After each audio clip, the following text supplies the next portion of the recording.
pense qu'il y a certaines notions qui sont importantes d'expliquer. Notamment cette notion de Dieu puni. Ça a une connotation, je dirais, vraiment péjorative quand on ne comprend pas ce que ça signifie. Si on fait un raccourci, qu'on ne comprend pas les choses et qu'on comprend mal ce que signifie Dieu puni, l'humanité peut se dire, mais attends, comment ça se fait c'est quoi ce Dieu qui envoie une plaie comme ça sur le monde? Qu'est-ce que ça signifie Dieu puni? C'est pas que Dieu punit, hein, on le voit comme un gros barbu avec son fouet qui châtie l'humanité. C'est pas du tout ça. En vérité, il faut bien comprendre que la Torah parle avec un langage pour que l'on comprenne des notions spirituelles. Et pour qu'on comprenne ces notions spirituelles, la Torah, la Bible, parle avec un langage humain, sinon on ne comprendrait rien, on ne peut pas. Et d'ailleurs, c'est ce que Yeshua, Jésus, dans les évangiles dit. Il dit, je vous parle des choses terrestres, déjà vous avez du mal à comprendre. Alors comment comprendrez-vous si je vous parlais des choses célestes? Directement, imaginons des choses complètement célestes, on n'y comprendrait rien du tout.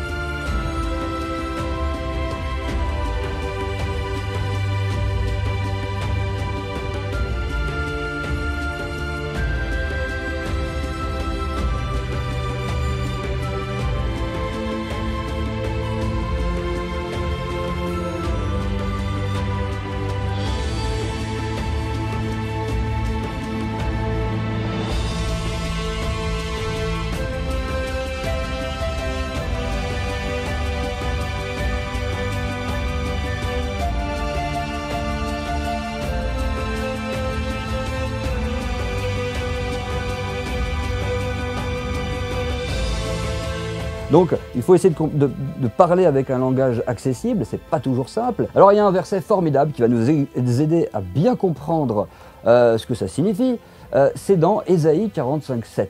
Là-bas, il est dit « L'Éternel qui forme la lumière et qui crée les ténèbres, qui fait le shalom et qui crée le mal. C'est moi l'Éternel qui fait toutes ces choses. » Ah, alors là, c'est un verset très étonnant. Comment ça, l'Éternel crée le mal? Mais qu'est-ce que ça veut dire? Et j'ai fait exprès de prendre une traduction plus proche de l'hébreu, parce que les traductions françaises, quand il est dit « l'Éternel qui forme la lumière et qui crée les ténèbres, qui fait le shalom », c'est-à-dire qui fait la paix, et qui crée le mal, c'est vraiment dans la traduction au plus proche du texte hébreu. Des fois, dans certaines traductions françaises, vous n'avez pas tout à fait ces mots-là. Je ne sais pas pourquoi, des fois, ils ont choisi carrément un autre mot. C'est un peu étrange. Mais en tout cas, dans l'hébreu, c'est qui fait la paix et qui crée le mal. Et là, on a plusieurs commentaires des rabbinim et des sages, qui sont très intéressants.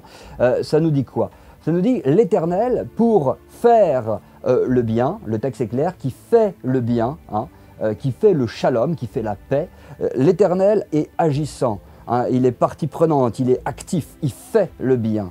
Et pourquoi il est dit qu'il crée le mal? Pourquoi il n'est pas dit qu'il fait le mal? La question se pose. Et eh bien, la réponse est la suivante. En vérité, l'Éternel, oui, il a créé le mal, c'est le Dieu Tout-Puissant, donc il est le créateur de toutes choses, c'est clair.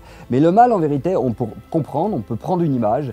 Le mal, eh bien, c'est comme si Dieu l'avait créé en hauteur, imaginons, il l'a créé en hauteur, et ce mal-là va tomber sur l'homme lorsque l'homme va mal se comporter. Et si c'est l'humanité qui fait le mal, qui dans son ensemble se comporte mal et vraiment très mal, malgré, parce que Dieu n'est pas injuste, Dieu est équité, il prévient avant, il prévient comme un bon papa avec son enfant, il va prévenir son enfant de ne pas faire telle bêtise, il va lui prévenir, et puis si l'enfant désobéit, au bout d'un moment, eh ben, il y a la correction qui arrive, où il y a un problème, où l'enfant va se faire mal, etc. etc. Ben, c'est exactement pareil, c'est-à-dire qu'au bout d'un moment, Dieu a beaucoup averti, c'est même pas peu de choses de le dire, puisque au travers de toutes sortes de vidéos, aujourd'hui en plus sur Internet, il n'y a vraiment plus d'excuses, tout le monde peut accéder au message de Dieu, tout le monde peut lire la Bible partout, c'est vraiment accessible partout, Dieu l'a permis, ça fait partie des prophéties bibliques, Dieu a dit qu'à la fin des temps, la parole de Dieu sera répandue partout sur toute la terre jusqu'aux extrémités du monde, et on le vit.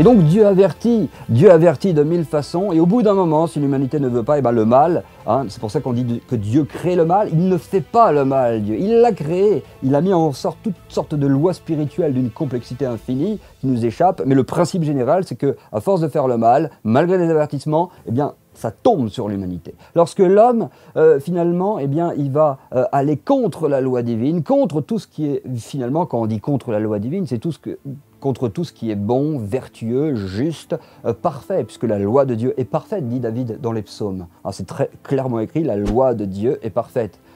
Donc, quand on dit, par exemple, un tout petit clin d'œil, une toute petite parenthèse pour une partie de la chrétienté qui dit que la loi est abolie, qu'on n'est plus sous la loi, c'est très étrange, on n'est plus sous une chose parfaite. Eh bien, il faudrait réfléchir à cela et peut-être comprendre les textes d'une autre façon. Parce que David, inspiré de l'Esprit de Dieu, l'Esprit du Machiar, dit clairement que la loi de Dieu est parfaite. Il dit même que la loi est la vérité. Donc là, et il parle de la loi de Moïse, donc c'est très important. Donc, effectivement, lorsque l'homme se comporte mal, lorsque l'homme va donc contre les préceptes divins qui sont magnifiques et merveilleux, eh bien, ce mal qui est créé, finalement, va descendre sur lui.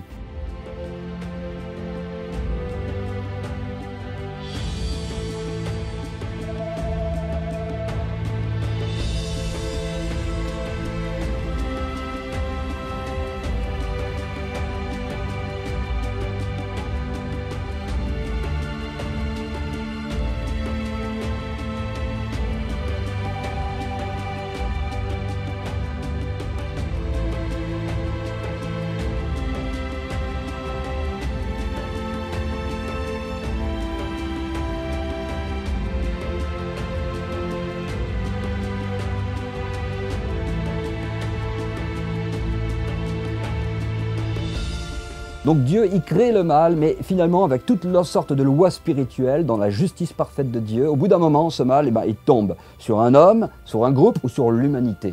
Et là, on voit que le mal tombe sur l'humanité, et je dirais même, ce mal tombe aussi sur les croyants. Oui, parce qu'on voit bien que les croyants, juifs ou non juifs, eh bien, ils sont absolument impactés. Il y a beaucoup de messages derrière tout ça. Dieu parle très très très fort. Et les sages nous le disent clairement, regarde ton problème, on en a déjà parlé dans d'autres vidéos, mais on le répète, regarde ton problème, tu comprendras donc où est ta faute.